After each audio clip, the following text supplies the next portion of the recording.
Hi, everyone. I'm Eric Chen, Curatorial Director for Design Miami, and we'd like to welcome you to America's Rethinking American Design, a talk to kick off America's, with the S in parentheses, the inaugural Design Miami Podium exhibition, which is opening today at the Moore Building in the Miami Design District.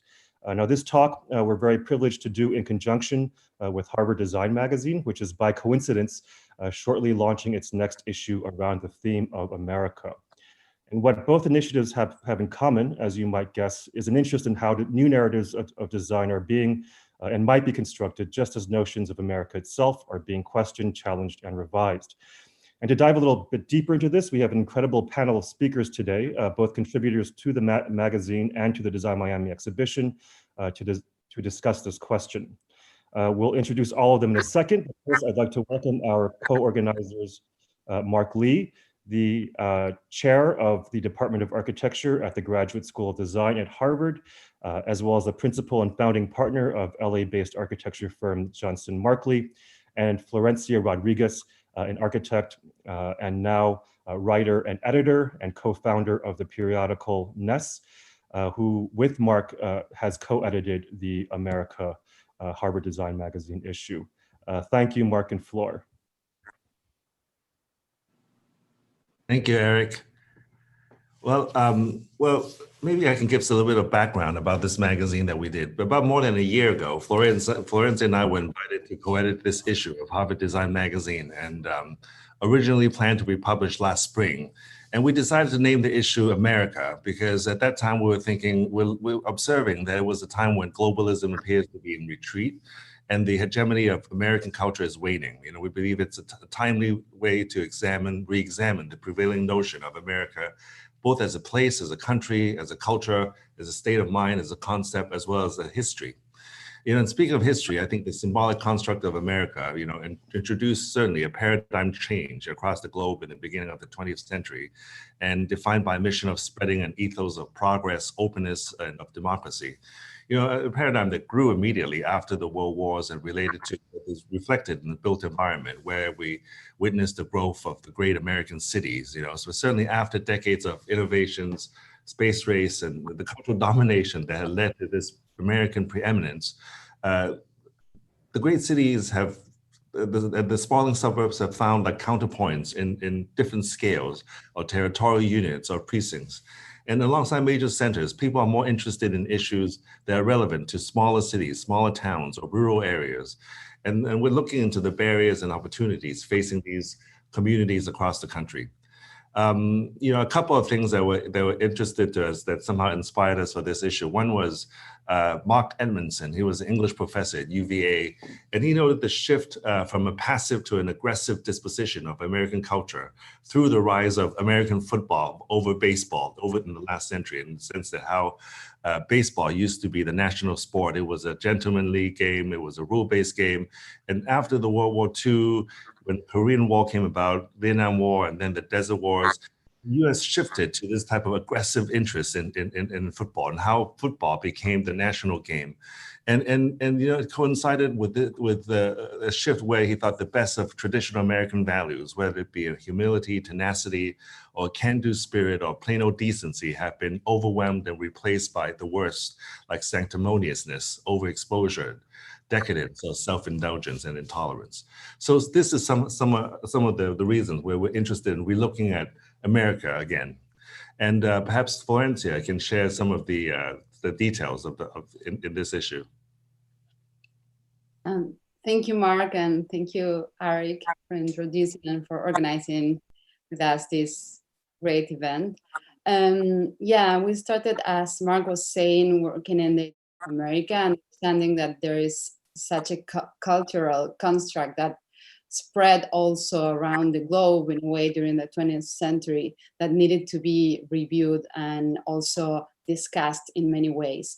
Being from South America, from Argentina to the other point, the other extreme of the continent in a way, it was interesting to try to add views also from an outsider in a way that has been able to come back and forth and to have many exchanges. So in between this idea that we discussed a lot and we worked and all our meetings, we decided that something about the defining that diversity that makes America what it is should be incorporated in the issue as something that was very, very important. So the scales also represent that. We try to approach different scales, to approach different themes, to approach different visions and people that were and are trying to make a difference and to transform what makes the built environment, and through design, of course. So we have from practitioners to writers to very short dialogues and formats that we explore to understand this. And we hope that this is an opening for new conversations and dialogues. So I think this event is just one also continuing step of this. Thank you. Great, thank you, Flor. And that's a really important point also in terms of talking about America as, you know, beyond the sort of singular geography of the United States, right? One of the reasons we called the Design Miami Podium exhibition Americas, and with the S in parentheses, is we wanted to expand notions of America to not just the wider region, but also further afield, to emphasize the idea that there are multiple Americas that even go beyond the human construct of America. We actually have a couple of dinosaurs, like literally dinosaurs, excavated from Wyoming in the exhibition.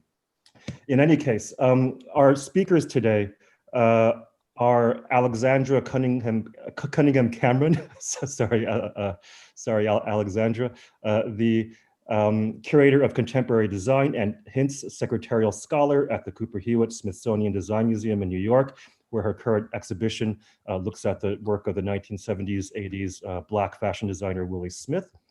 We also have Zoe Ryan, the Daniel W. Dietrich II Director of the Institute of Contemporary Art at the University of Pennsylvania, where she just started this month, having served for many years as the John H. Bryan Chair and Curator of Architecture and Design at the Art Institute of Chicago. We have Isaac Scott, a ceramic artist, curator, photographer, and organizer, now based also in Philadelphia, who has an incredible project, which we'll talk about in Design Miami. And last but not least, Ron Rael, an artist, writer, and architect who, along with his partner, Virginia Sanfratello, experiments with a combination of traditional and digital craft processes, among other things, through their Oakland-based Make Tank Emerging Objects. Ron is also professor of architecture at the University of California at Berkeley. So we thought maybe I would just quickly start with Alexandra and Zoe to sort of talk to talk a little bit about the institutional perspective, because when we speak about questioning or revisiting these dominant narratives or these narratives that have dominated up until now, many of those were, of course, determined and defined and proliferated by institutions.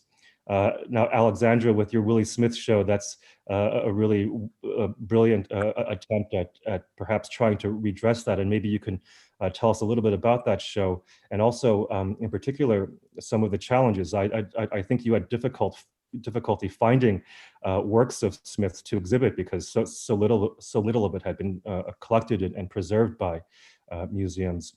Zoe, in the Harvard Design Magazine issue, I think you wrote about Norman Teague's Sinmi stool, which maybe we'll ask you to start off by describing a little bit. But I was really struck in your essay, in your description of Teague and his work, and how tied it is for him, not just to the Black community in Chicago now, but also the history of design by Black Americans in Chicago through the figures of Charles Harrison, who was at Sears Roebuck, among others, and how, in many ways, when we talk about being more inclusive or expanding the canon or whatnot, what we're talking about is kind of tracing new or different genealogies. So I don't know, maybe Alexandra, maybe you could tell us about Willie Smith. Sure.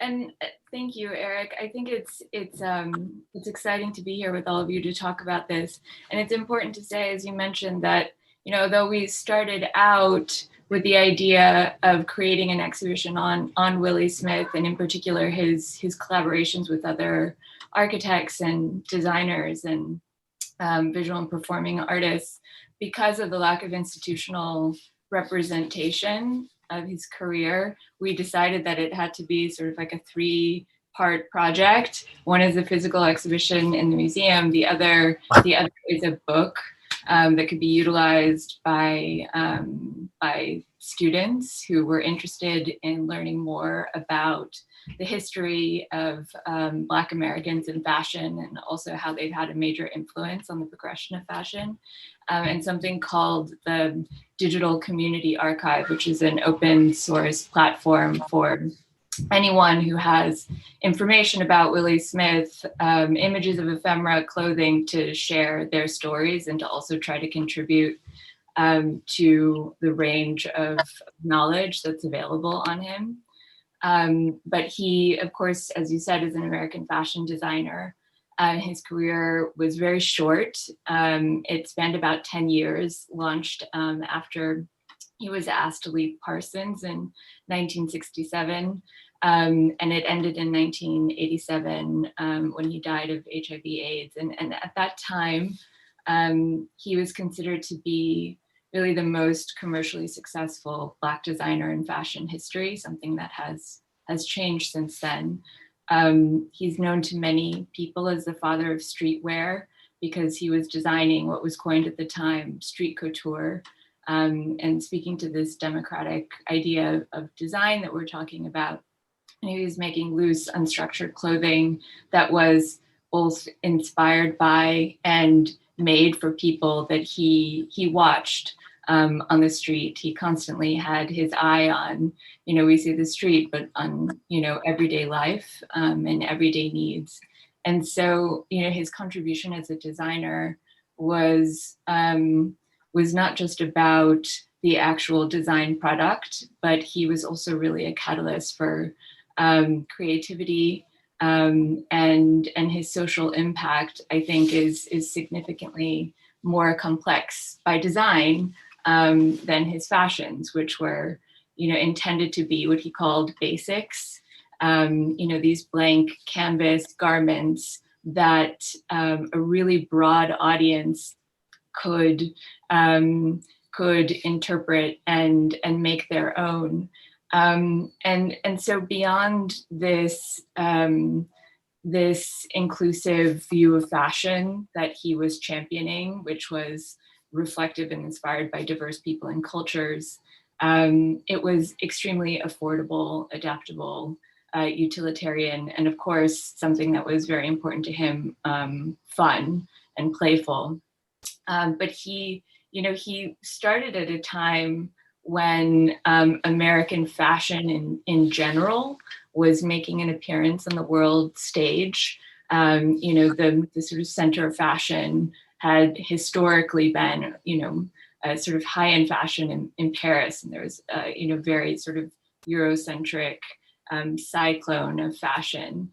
And, in the early 70s, as a result of the Battle of Versailles, there became an awareness of American fashion designers who were thinking about the needs of a broader range of consumers, of movement, breaking down some of these like very strict social codes that were formed around fashion, and trying to design for contemporary lifestyle. Willie Smith was taking that to the next step, designing for diverse lifestyles, let's say. Yeah, because he was kicked out of Parsons because he came out as being gay. Is that right as well? Yeah, there are a few different versions of the story, but that's essentially what happened. Yes.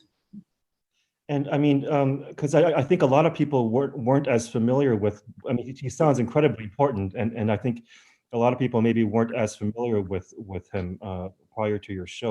Why do you think that is? Or how did you become aware of him? Yeah. Yeah, I mean, I learned about his accomplishments, or I started to learn about how influential he had been to the trajectory of fashion through James Wines. So Willie Smith collaborated with Site on several interior projects, a retail store, a showroom that went through a few iterations, a pop-up shop in Harrods in London, and possibly an LA store. No one can quite track whether it was actually made or not. A lot is lost in memory 30, 40 years ago. You know, Alex, I have to say, well, first of all, I'm delighted that you did this show. I'm too bad I couldn't see it in person. Very few people could, but I was so happy also that you contributed a piece on Will Smith in the Design magazine. Well, I was around in LA then, and I remember like maybe nationally, the two most prominent African-American designers were Patrick Kelly, who did couture, and Betty Davis wore him on Johnny Carson, and it was crazy. And then Will Smith, and both died of HIV, I believe, not a few years from each other. And I don't remember an LA store, but I actually had a piece of Willie wear that I bought from a department store named Robinson.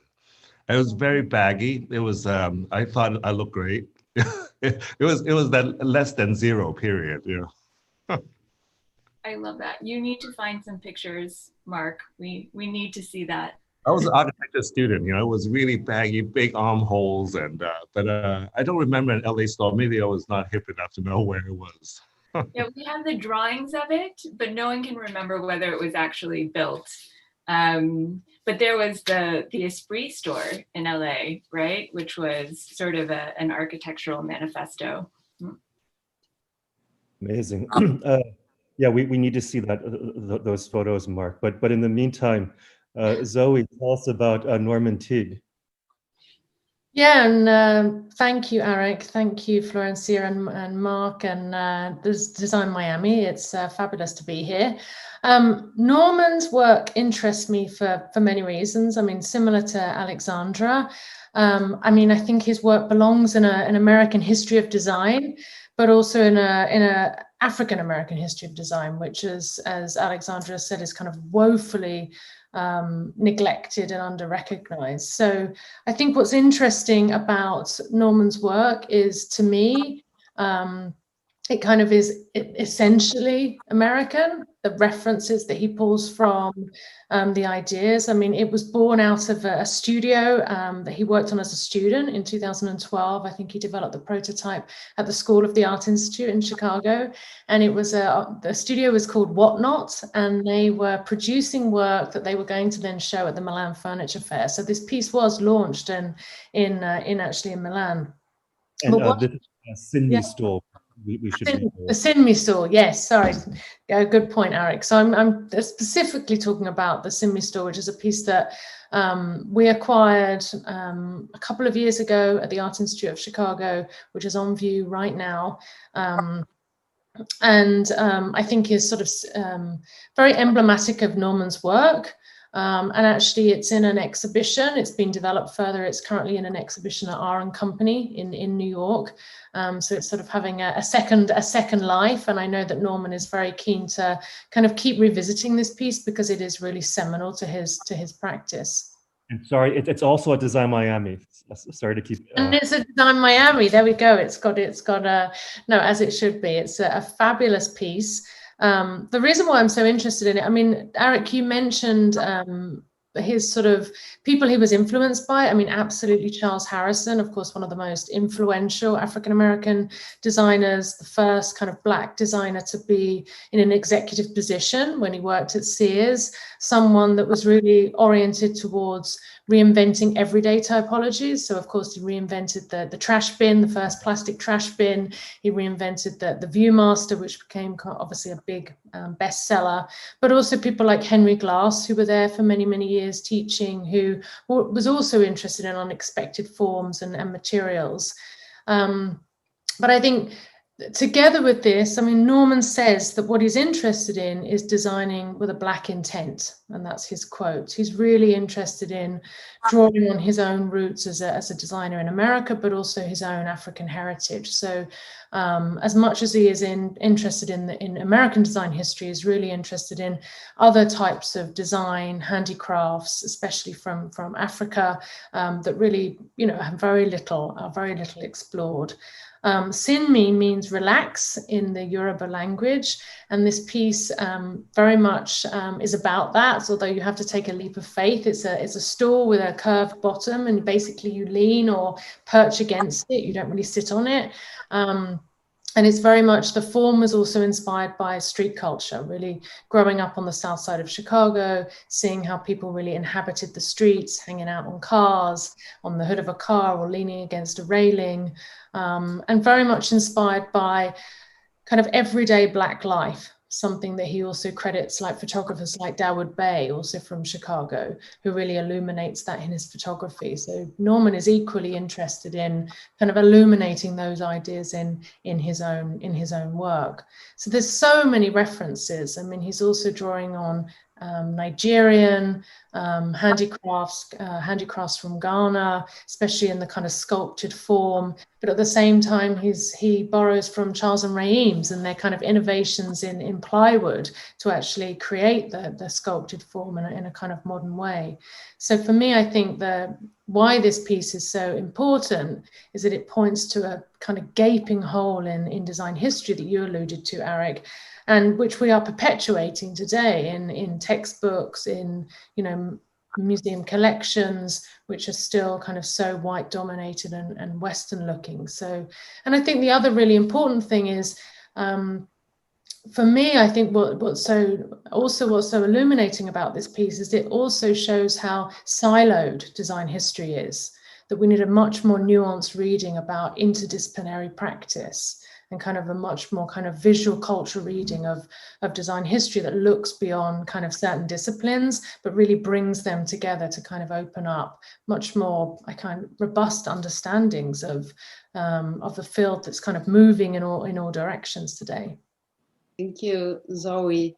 And I would really like to know a little bit more about Isaac's and Ron's objects represented in Design Miami, and if there are some relations to the history of some of the ideas that we were mentioning, of if they represent some genealogies of American design in any way or the other. Are your productions confrontative? What are you thinking when you create? I guess I can take it first. I mean, what I started off with, you know, this summer, following the COVID shutdown, I didn't really have access to clay, which is like, you know, like my first love. I've, you know, been doing clay for 13 years now, and mostly making pots off the potter's wheel. And so following the shutdown, I really just switched to photography, which I was like just starting to get into. And, you know, following the murder of George Floyd, I went out into the streets to just document what was happening in the protests, and seeing the energy of that first day, and just seeing, you know, the significance like of that moment and what was happening around the country. I knew that this was going to be not just like a 1 day or like a 2 day thing. It was just, this is going to be something more than that. So I just kept going out into the streets and documenting what was happening. And, you know, it really turned into a way of, you know, finding my kind of like my place in that movement, and being able to like amplify the voices that are out on the front lines of the Black Lives Matter movement here in Philly. And so the ceramic piece that I made kind of takes those images and brings them into another place. So I'm thinking a lot about, you taking like these few people that I have taken photos of and kind of amplifying them to almost kind of like making this monument to the movement, to the people on the front lines. And one thing that I find really interesting is this idea of ceramic pottery, tableware is kind of like this thing that we kind of take for granted that's in our homes. It's like these like everyday objects, but it's kind of like amplifying them, putting them on this pedestal of and kind of elevating them to this other level to get across a point of something that's happening culturally, it's happening historically, and it's happening right now. And one thing I find really interesting about the Sinmi stool, which was mentioned, was this idea of kind of like, I kind of see it as like elevating this everyday of Black America, in kind of elevating it to this like this next level of design, and kind of elevating our culture, our voices, and elevating to something that's significant. And the same thing with the streetwear. You're taking these like everyday clothing items and you're elevating them to this status that people usually don't give it credit for. And so that's and that's the thing like I want to do. I want to take these ceramic objects and I'm trying to elevate the voices out in the streets and tell my own story, and bring it to another place that where it's taken seriously, where it can be preserved, where this energy that is out in the streets can be captured and contained, and then delivered down the road. So like right now, like the work that I'm making, I'm really trying to focus on like longevity of the movement, and how can I carry those voices and keep reinterpreting these images in different ways so that we can keep that energy alive down the line. We should mention that, by the way. Sorry, Isaacs. I hope that answered the question of like how I was trying to relate it back to the other things. Yeah, but I guess on that note of about amplification and maybe preservation, we should mention that many of your photographs of the protests in Philadelphia were published in the New Yorker. Is that right, Isaac? Yeah. It was the June 22nd edition or issue. Well, I guess, Ron, your work sort of has this a little bit of this idea of preserving built into it, though in a slightly different sense. Yeah, I think most people in the United States probably don't always think about Colorado as being a center of Latin American history. And it was Mexico until 1848. And so it's not a very long history since just a political change had been made. And so in that world where I link much of my work to, the buildings continue to be made out of mud and people continue to live in traditional ways. But I think what I'm trying to do over the last 6 or 7 years or so is try to expand this idea of what the borderlands is. And our work has gone from the contemporary border, but also thinking about how there was a past border and how's that reflected in design. And so we've done, as architects, quite a bit of work thinking about how the borderlands are hybrid places where different languages come together, different belief systems, different food ways, but also different building technologies and different craft technologies. And so one way we're hybridizing our craft is by introducing additive manufacturing, but introducing additive manufacturing and clay together. And so we have aspirations, which we've demonstrated a bit in the last couple of years, of how a robot might be able to make an adobe house out of mud.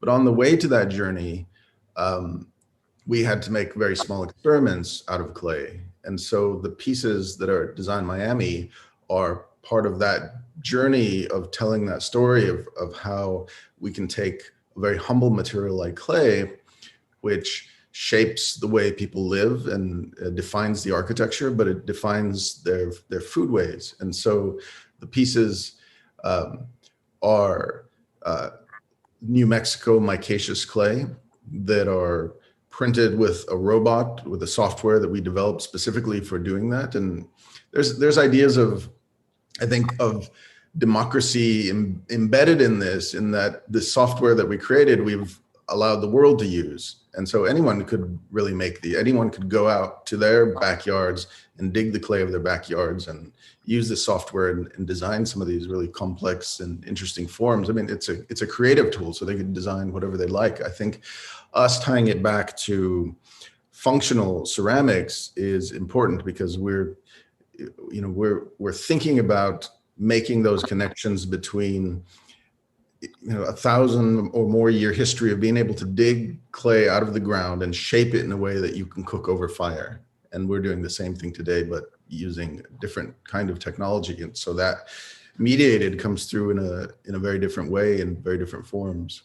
Thank you, Ron and Isaac. And for me, it's great to hear Zoe talked about the historical lineage of Norman Teague, how he looked back not only to the Eames but also to this African design history. And I think one of the things that fascinates me is like how does one think about being American, in terms of, or is one conscious about it? On one hand, I can see, Isaac, you talk about being immersive in something that's happening today, right now. And Ron, I know of your work, the border work, you're trying to look at the fringes, whether it's historical or the literal fringes of the country. And I think of this example when the artist Ellsworth Kelly, after the war, he decided to move back to Paris, or move back to France at the time when the art world was shifting the focus to New York. So he decided he'd want to be in someplace else. And there he developed a hybrid European American sensibility, where European sensibility with American scale and form. So, but when he came back to the US, abstract expressionism ruled the day, and he was somehow marginalized. He evaded classification. Over time, today his work is regarded as being profoundly American, with a certain insistence and a certain language that is American. And I'm always curious how one finds oneself, whether you be immersive in what we are today, where your situation is, or trying to go somewhere else, whether it's somewhere else in physical distance or in time. So I'd love to hear a little bit about how Isaac and Ron think about this.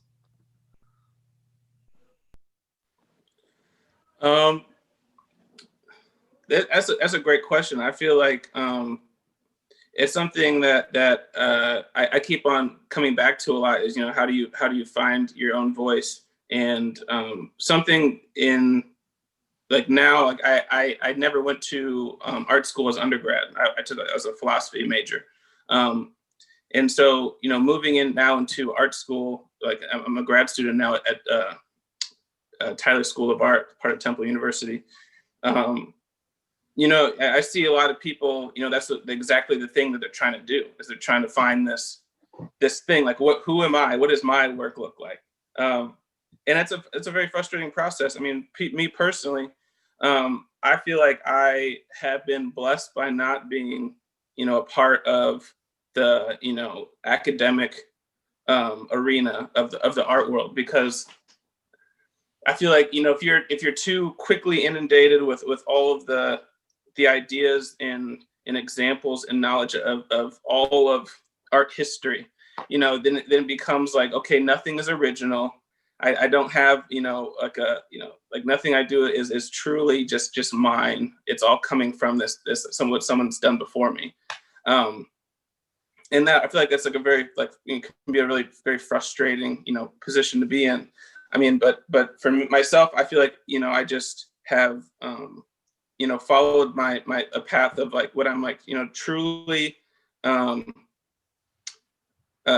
find I'm curious about, and I've kind of just, I'm really good at, one of the things I'm really good at is just putting the blinders on and just going for something. Like once it gets in my head, just going for it, and not having to worry about the baggage of, oh, this person that made this form already, or this person has decorated in this sort of way already.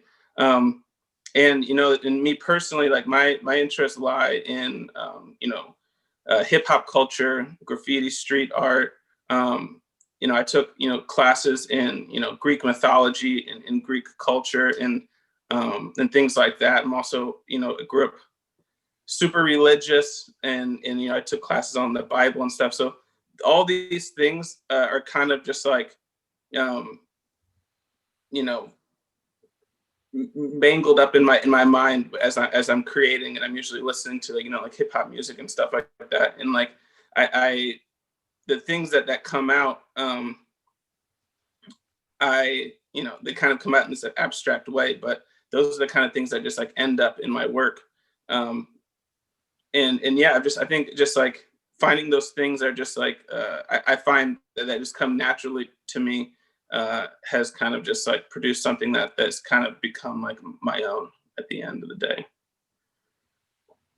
Yeah, it's really nice hearing Isaac reflect on the time he's in, because I think when I was young and a student, I was, you know, I was thrown quickly into the world of academia and architecture, and it has all its kind of aspirations and dogmas around what and who an architect is and what that work should look like and what defines success in that world. And you know, as an ambitious young person, you want to achieve all that. But you realize that the places that you may come from don't actually facilitate those visions. And it took me a very long time to come to that realization that I was pushing up against certain boundaries that were invisible to me, but were palpable.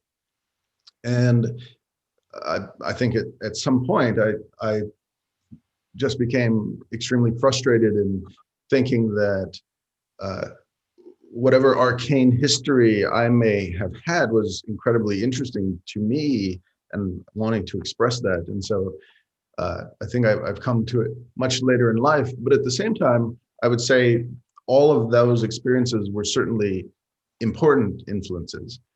I would probably not be using a robot to make mud today had I not been entrenched in that world for a long time. So it's kind of like, I define it, a hybrid moment in coming back. You bring things with you on the journey. Thank you. That's great to hear. Sorry, go ahead. Oh, no, sorry. I mean, maybe we can go back or explore a little bit more this notion of lineages, right? Because this also ties into, you know, the institutional perspective once again. I mean, well, I mean, maybe Isaac and Ron, I mean, as practitioners with your, you know, specific backgrounds that you are drawing from, I mean, how much does kind of lineage play a role in how you position yourself, and does that affect your work? Or I think you sort of answered this already, but maybe if you could expand a little bit. And then maybe Alexandra and Zoe, it'd be great to hear, you know, from you guys what, you know, what institutions can do to sort of, you know, because I mean, to what extent do we want to explore other lineages, and to what extent do they kind of combine with existing ones? I mean, like what are the sort of pathways, you know, and approaches that one might use in revisiting these histories and narratives? And Eric, if I may just add on to your question, because I loved how just now how Isaac and Ron talked about it. And in one way, I interpret it as Ron's like talking about, you know, being immersed in robots, and you have to find where the adobe is, the furthest away from the robot, in order to find something else. Or Isaac talked about putting on blinders, you know, and it reminds me of like George Batal talked about, instead of pursuing knowledge, you don't decide what you learn, you decide what you don't want to learn, and then you knowledge around it. And I remember this quote by John Baldessari. People asked Baldessari, why were you in LA in the 60s or 70s? He said, I want to be in LA because LA is the only place no one talked about Andy Warhol. You know, so I think it's like finding a place where you don't want to be that part of lineage. So what lineage you decide to be in, it matters as much as the lineage you do not want to be part of. Yeah. I'm thinking about this idea of lineage right now, and how one even defines their own lineage in a context like the borderlands. I think it's actually the difficult thing, and maybe this is like the Baltazar quote, is that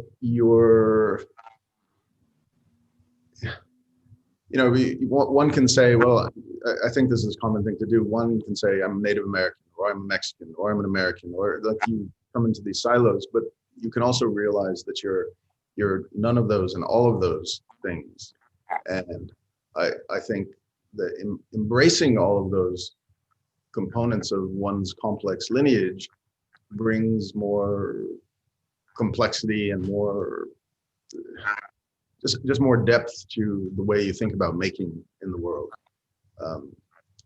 And so I think that in the last several years is something that I've really tried to work on, to try to have a greater understanding of all of those components and how those components are stitched together. So in the same way, maybe I'm trying to stitch together robots and mud, which don't seem obvious. I'm also trying to stitch together the various lineages that define who I am and the place where I'm doing more and more work. Yeah. I think the lineage is a really interesting question. A lot of people kind of want to they really want to align themselves with like the Peter Volkos lineage in ceramics. He's like the godfather of modern ceramic. He kind of elevated ceramics to like American ceramics, like fine art, and I feel like a lot of people are kind of fighting to get outside of that lineage right now, and me personally, I feel like I don't really, I definitely don't really like fall into that category in ceramics. I kind of see myself as, I kind of look a lot outside of ceramics as like my inspirations. I kind of, if I wanted to like pick a lineage, I'd want to like fall into like the category of like KRS-One and like Kanye West and like different people that like I've been inspired by over the years, or like Parliament Funk. I feel like a lot of the biggest things that like inspire me is the music that I listen to while I'm making. And I kind of, which is, and it's funny because it's like those aren't like visual like languages, but I've played trumpet for like since I was like in 4th grade. So like music is kind of something that's always kind of been like in my life, and I feel like that inspires me like more than anything else in a lot of ways. It's interesting hearing about, I wasn't thinking about lineage that way, like bringing up Peter Volkos. And in the studio where we've developed a lot of this work here at Berkeley is where Peter Volkos did a lot of the work and taught generations of students. So his ghosts actually are still there in the dark corners of that room. And we talk a lot about like what it means to be working in these kind of new paradigms, when a paradigm that was certainly world changing existed. But yeah, these lineages, I think we're talking about lineages, but I think we're talking about them as also influences, and what influences the work. And so at the same time, I'm very influenced by contemporary potters, contemporary artists, architects. I'm also influenced by history quite a bit, and just thinking about how things were made and how one might perpetuate certain traditions or lineages of practice that are much more humble and unrecognized. Like one of the things that I really love when I saw this for the first time is that we might be familiar with Native American pottery, and it's quite perfect in craft, But early Hispano pottery was a little bit more crude, but one thing that defines it is at the rim is often pinched and it gives it a corrugation. And much of the work that we're working on now is all about the corrugation, and that strengthens the material. And I don't know if it's the case or not, but I like to think that, well, those early potters actually weren't as good as the Native American potters. So maybe they pinched that edge so that it would not break as easily. And just thinking about how that lineage is tied to what we're making today, which has an incredible precision because it's being deposited by a robot, but also taking that clay on a little curve that helps define the strength of a piece of pottery at the scale of a hand or at the scale of a building. Mm. That's really interesting. That's interesting, like just like the, you know, just thinking about like technical, you know, lineage, or yeah, there's all these different ways to interpret lineage in the field, or in just like in like design in general, and like just the idea of like that the idea of like reinforcing the structure in that way, and how that has come down through the centuries to like a 3D printed form now is wild. Right, and also even just coiled pottery. Right? People have been making coiled pottery in that region for 1,000 years, and we're still making coiled pottery, but this time we're not coiling it by hand. Yeah, how much does it really change? You know, it's only so many ways to make a pot, really. Right. We'll have to do a separate talk on ceramics, just with Isaac and Ron. I think it would be great to listen from Zoe and Alexandra. How do they think that institutions can help in the longevity of this revisiting history and understanding that we have to change our where our look is pointed at, no? And understand that history was constructed in a way, and that we need to take a part on what is going to be like in a couple of years from now. It's interesting to jump off from what Isaac and Ron were talking about, thinking of like the structure of ceramics. You know, I've noticed that, you know, with this idea of the institution, there's such an emphasis on the building and the collection, you know, as this like physical force.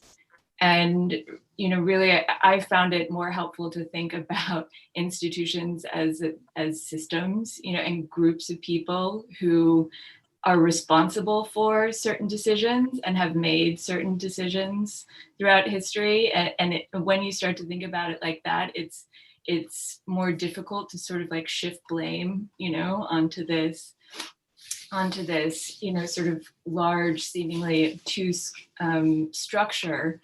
And I think, you know, this idea that primarily homogenous groups of people, you know, throughout these like histories of collecting institutions in particular, have chosen certain stories is something that obviously, you know, has to change and is in the process of changing in many institutions, and can change when you think about the agency of, you know, people making that structure. And so I love thinking about it in terms of a lineage and influences, you know, that are incredibly diverse, and also an exchange, you know, with the people that institutions are actually made for, you know, not as we are creating programs for X community, this community, but, you know, communities are inherently part of an institution and should be actively influencing the decision-making process, you know, which is something that has not been happening traditionally. I think I'm really interested in this idea of lineage, because it does suggest a straight line. And of course, lineage is a continuum, and we're just sort of somewhere along that line. But I also think lineage is like science. I mean, it can be disproven. so can history, you know. And I think I like to think of history as like this sort of living ecosystem or organism that we're constantly flexing and revisiting and challenging and questioning.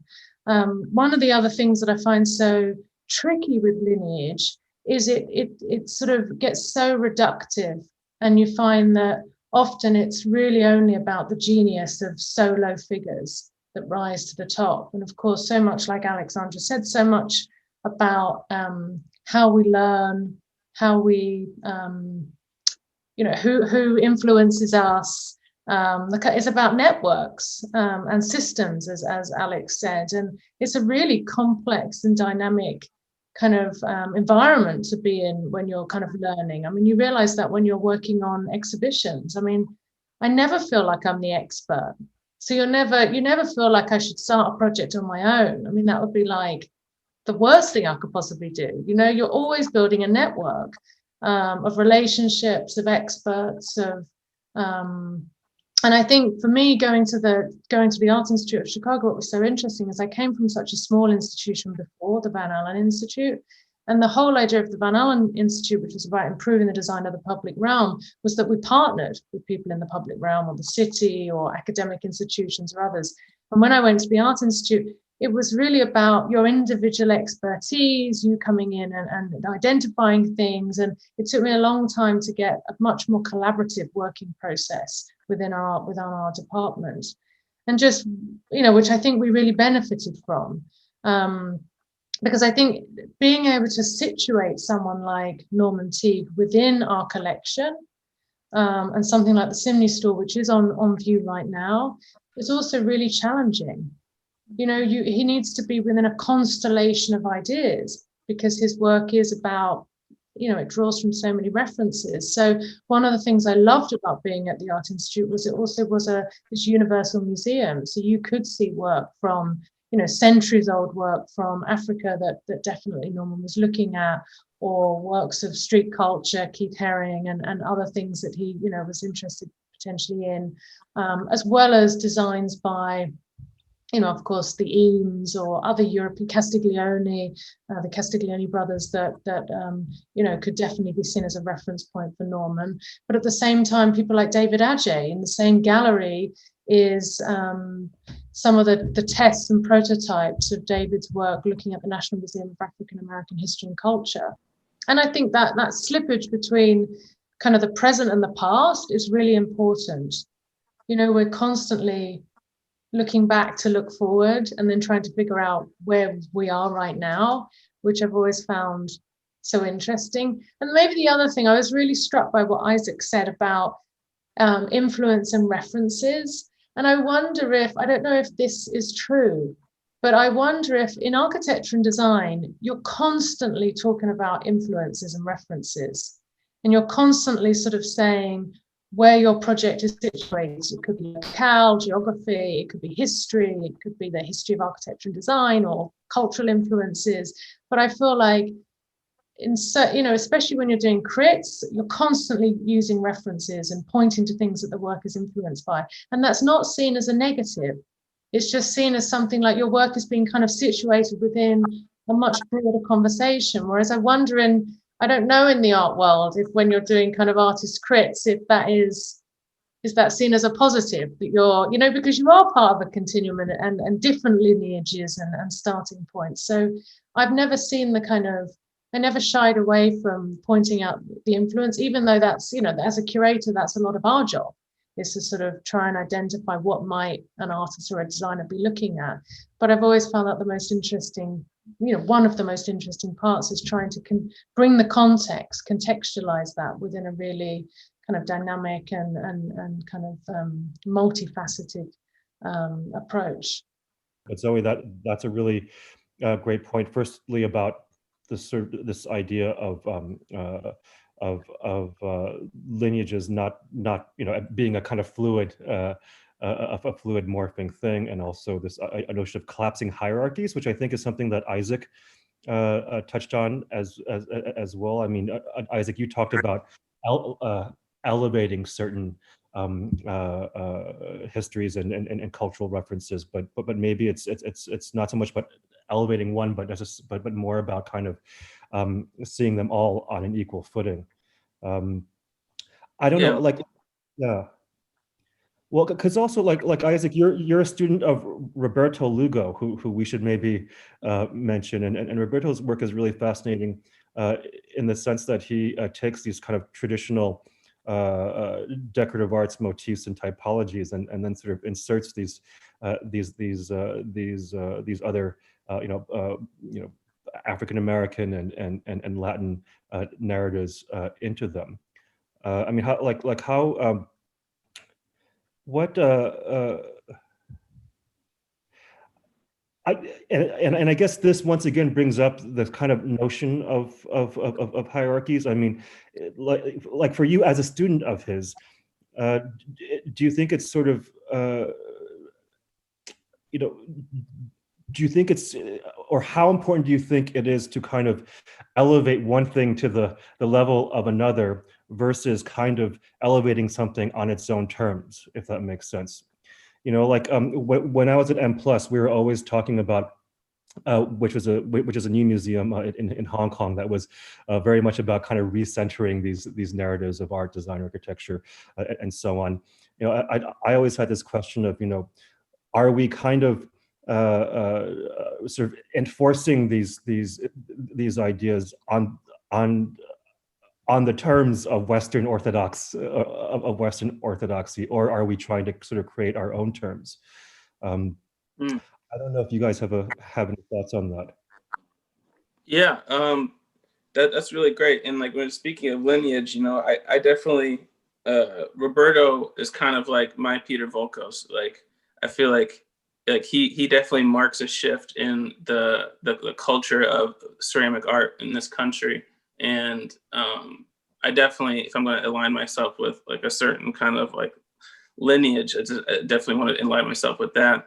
Also Malcolm Abuto Smith, who's another person who is like is amazing ceramic artist who also draws a lot from hip hop, like that hip hop decorative language of like graffiti and stuff, and like freestyling and that sort of thing. But yeah, like I think, talking about this idea of should we elevate one or the other, or are we? I feel like it's more about, there's a complexity that exists, in American society, but also in like an individual. So it's like, my influences aren't just straight, African American like history or culture or art. It's a lot of different things. Like even like I mentioned, like taking a lot of like Greek mythology and stuff in the past, and that kind of has like influenced my thinking and influenced the kind of like how the language I'm using on my work. And even with Roberto's work, he's taking these kind of like European teapots and putting African American like icons onto and then mashing that together with hip hop and textile language, like African textile language and different things like that. So it's like it becomes this like this complexity of material and decorative language and in history that is really kind of what makes him, and it's really what makes up me. It's not just like I'm just like only Black and that's the only thing that influences me, and that's it. It's like even like as an America and like as an American too, like we all are the kind of like built out of this complexity of culture and history and all these things that come from all different directions. And I think, a lot of times the fight to recognize Black culture or history or art or expression is we're fighting to recognize this thing that's like a part of all of us.